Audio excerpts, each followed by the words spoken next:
Coming up live on LiveWire, we've got a great show for you today. The show itself is it's about the theater, and it's also about filmmaking. So stay tuned for LiveWire right after this.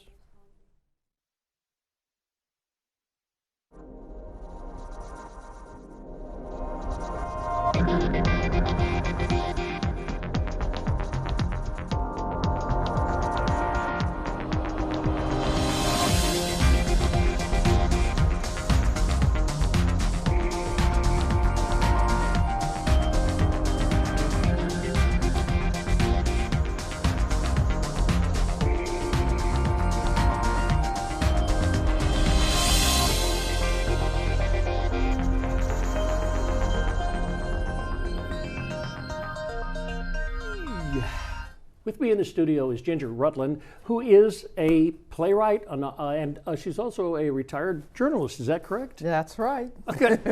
Very retired, yes. I'm very retired. Well, you know, I mean, we have to retire sometimes, Yes, I guess. we do. But you haven't retired from creating things, No. such as plays. Right. I have adapted my mother's memoir, When We Were Colored, A Mother's Story, into a play, also called When We Were Colored, A Mother's Story. And it opens on Friday at the Guild Theater in Oak Park. And it's actually about your life and your family's life here in Sacramento, and then when they moved from the east to here. Yes, And all it of is. that. My mother wrote a book about a middle-class black family that moves from the segregated South in the 1950s to Sacramento, California. And what happens to them? Much of black literature and black theater, frankly, is rather grim. My mother's life was joyful, and she wrote a story about middle-class black people, African Americans, and they don't often make the evening news or the popular media, but the huge swath of black America is just middle class and like everybody else. Right, and they also suffered from some of the segregation. Oh, of course they suffered from discrimination, Yeah. and that is in the play. But also in the play is a story of two people, my mother and father, meeting, falling in love, getting married, having children, coming to Sacramento, and what happens to them here. In Sacramento, for example, in 1952, my father worked for the Air Force. The Air Force was expanding. He was assigned to McClellan, and housing discrimination was a big problem for all people of color who came to Sacramento.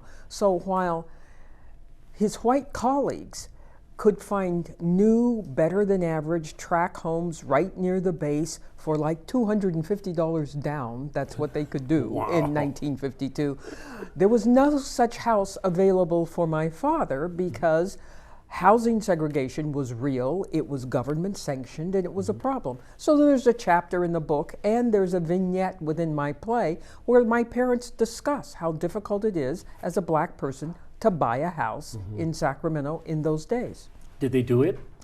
They bought a house in a neighborhood that was mixed. They could not buy a house near the base that was brand new with the built-in everything and all of that. That they weren't allowed to do.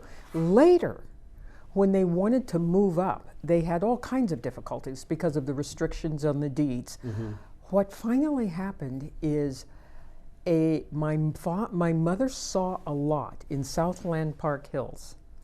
It was for sale, she could afford it, but they wouldn't sell it to her. So she went to one of my father's colleagues at his job. The colleague bought the lot and then sold it to my parents. And that's how they punched their ticket into the middle class and got their home. That's great. That is good. Well, you know, there are many, many ways to get there. Yeah. And this is a good thing. And I like the idea that this play that you say isn't all a downer. No. So much of black theater is very grim. Yes. My mother had a rather joyful life, and it is not a grim story. There are parts of it that, touch on the reality of segregation, the reality of discrimination, and that sort of thing. But by and large, it's just about two people falling in love and raising their kids and coming to Sacramento and what happens to them. There are some funny things. there are talks about the 1960s, which I'm sure you remember. Yeah. And the radicals and what happens, and the kids were hippies. Well, in that era, Black Power was the big thing. I had gone off to Howard University, and I was into Black Power, and I came home with the world's biggest afro. It was way out to here.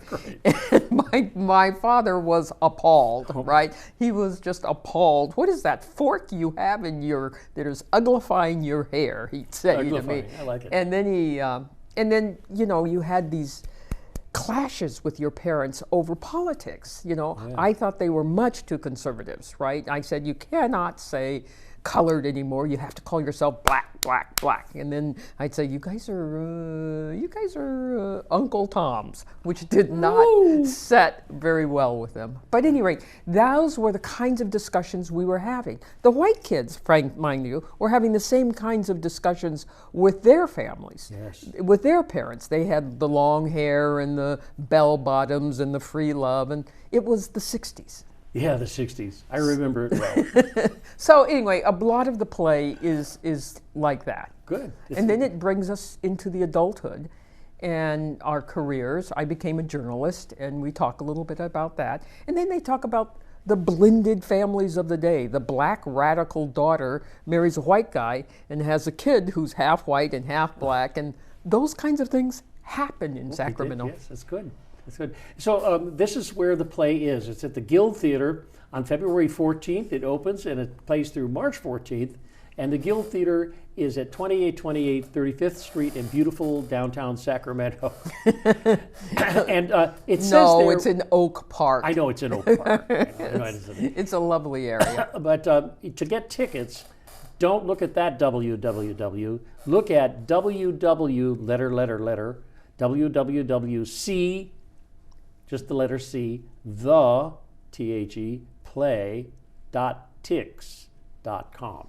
That's right. www.ctheplay.tix.com, and that's where you can get your tickets. You can also get them at the theater during the times the plays are there. That's so right. there are about the 28 box office performances. Opens at somewhere around 7:30, right? Yes. Yeah. For an 8 o'clock show? Yes. Cool.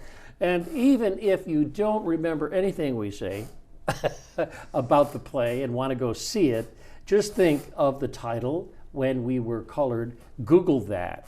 Mm-hmm. Yes. And you'll find all kinds of things about my mother, and it will Eva lead Rutland, to, and that's me. That's right, the Rutland name, and it will lead to this, your website. Yes. And on the website, it'll tell you how to get tickets, right? Yes, it will tell you how to get tickets. Oh, look, there's the cover of the book. Yeah. That is the play's adapted from that book, and in that picture you see on the cover, I am the baby sitting on my father's lap. The person sitting on the girl's little baby sitting on my mother's lap is my twin sister, and to the left of that is my brother Billy, and my older sister Elsie on the right. So that's the family. Wow. With my mother, Eva, the writer, and Bill, my dad, there. Yeah, she wrote a lot of novels. Oh, what's Yeah. this? Okay, well, you're cast. And this is the cast. I think one of the most interesting thing is that lovely girl on the left there, Chelsea Carbaugh Rutland, is my niece. Oh. She is playing her grandmother, her real grandmother, my mother, in the play. She's an actress out of L.A. Fabulous. Tariq El-Siddig is playing my father. Brooklyn Solomon is playing Ginger, me. She almost has an afro like I had way back then. Ben Muller is playing an ensemble, several white male roles. Elizabeth Ann Springett is playing the female ensemble role. Wonderful. And that beautiful little girl there is named Abisola Forrester. She is great. She plays me as a child, and she plays my daughter, Eva Jr. This is great. Yeah. No, I wouldn't have done that as a child. Are you directing? No, I am not directing. We have a great director. His name is Stephen Ike, and he's actually a Broadway director. He happened to get a copy of my play. He loved it. He said, I want to do this. Ooh. So he did it first at the Sacramento Theater Company. Yes, it went to sold-out audiences. Yeah, and it sold out there. It did very, very, very well. So I decided I wanted to do it again, and I wanted to do it in Oak Park. So that's what we're doing. And that wonderful old theater that's there. It is a wonderful old theater, and this play has a set that it will blow you away. Sean Weinshank, I don't know if you know him, but Sure. he is the theater, he's the set design teacher, professor at City College. He has designed a set that is absolutely beautiful. There are projections of old photographs of my family that go back from the 1800s forward, and that is all part of the set and part of the play. It's also interesting you should say you have all those photographs, and it's so that there's a real continuity to your family that has produced this kind of understanding of it in its throw through time. Right. And it's a story about, you know, an ordinary black family that lived during an extraordinary time in America. You know, from the segregated South to now a black president and so forth. It's been quite a journey for my family and for this country. Yeah, it has, and I think it's quite wonderful. We only have a minute, so what we do when that happens, when I get the little minute sign from the manager, we say, okay, people, if you want it, that's it. They put up the screen. Yeah. When We Were Colored, February 14th, that's coming this week. Right, Friday night. And you Valentine's can go to the Day. Guild Theater. And if you haven't seen the Guild Theater, it's in a wonderful little corner. There's a bookstore there. Yes. Can I get a copy of Underground that book books. there? Yes, you can. So you can get a Underground copy of the books. book and then go see the play written Right. about the book. Yes. Thank you, Ginger Rutland. Thank you, Ray. Thank you for having me. My pleasure. Thank you. Okay, we're going to take a short pause for the cause and give you some very important information about other things happening in the community. And then we'll be back right after these important messages.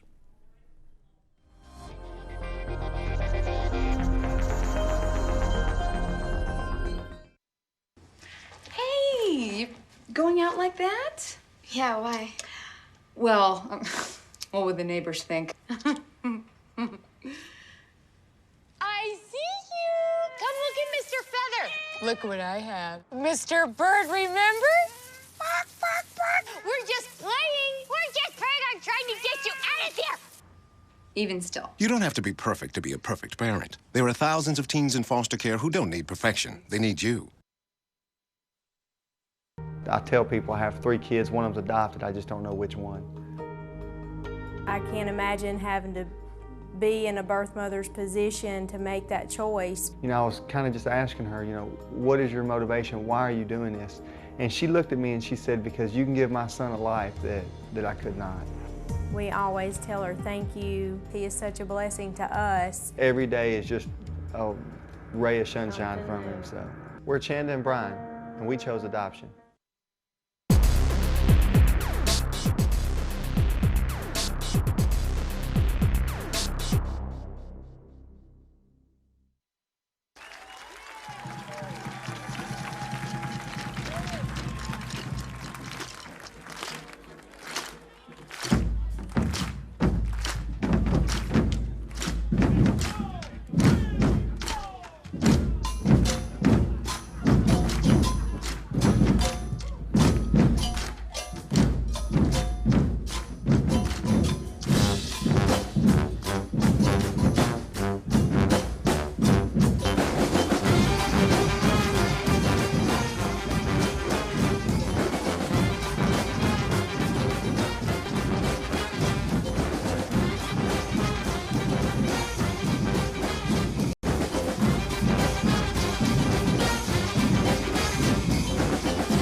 We're back with LiveWire. My name is Ray Tatter, and with me in the studio is the executive director of Access Sacramento. His name is, what is it? It's Gary Martin. That's it. So Gary, tell me something about the program that this is a very interesting development for Access Sacramento. It has developed a number of programs over the years, and they have all been successful in aiding people to be much more media oriented and be able to take on media as a tool in their lives. You know, Access Sacramento is, the community media center where people can learn about TV broadcasting, radio, how to shoot video. But the big project that kind of always gets our attention about this time of year, and again in October, is A Place Called Sacramento Film Festival, now in its 21st year. And yes, we are launching another request for scripts that will allow people to create 10-minute films and ultimately put them on the big screen. Yeah, you know, Gary, I've had a lot of people who have written those scripts here, and what I'm always amazed to see is the shock that they have learned that their script was accepted. And then the second shock is that they have to take part in the filming, they have to learn about all how to work with actors, they have to jump into it over a whole summer, create a 10-minute film. You know, for many people, A Place Called Sacramento is the opening opportunity for them to really kind of become aware of what it means to really be a filmmaker. And, we've been doing this for 20 years. So now as we go into this 21st season, just launching right now, it is a great opportunity again for beginning writers and more experienced writers to learn about the process of creating a 10-minute family-friendly script that, as you point out, will become a 10-minute family-friendly film and then get its world premiere in October. Yeah. But it all starts by getting a script out there. And I have watched this film, or the development of this program, A Place Called Sacramento, over the years, and it only gets better. So the script submission due date, which is the final part of a little process that we're going to talk about, is the 17th of March. Right. So anyone who would like to get some professional judging of their 10-minute script, now is the time to be writing that 10-page, approximately, narrative dramatic film in order to get it considered for the production process. Oh, and can I get someone to help me to learn about that? You absolutely can. Oh, yes. good. Access Sacramento, as your community media center, has a workshop that begins actually this Saturday. Mm-hmm. So for people who have never written a 10-minute script, or for people who are already working on a possible submission, here's a great opportunity starting this Saturday at 10 in the morning, and then running again next Saturday at 10 in the morning for 4 hours, an opportunity to work with instructor Don Spinella. And there you see it on the screen, the 15th and the 22nd from 10 until 2. In order to be a part of that class, all you have to do is call Access Sacramento. There is a $50 fee, but those writers get an opportunity to really kind of, get a sense of what it takes to get an award-winning script.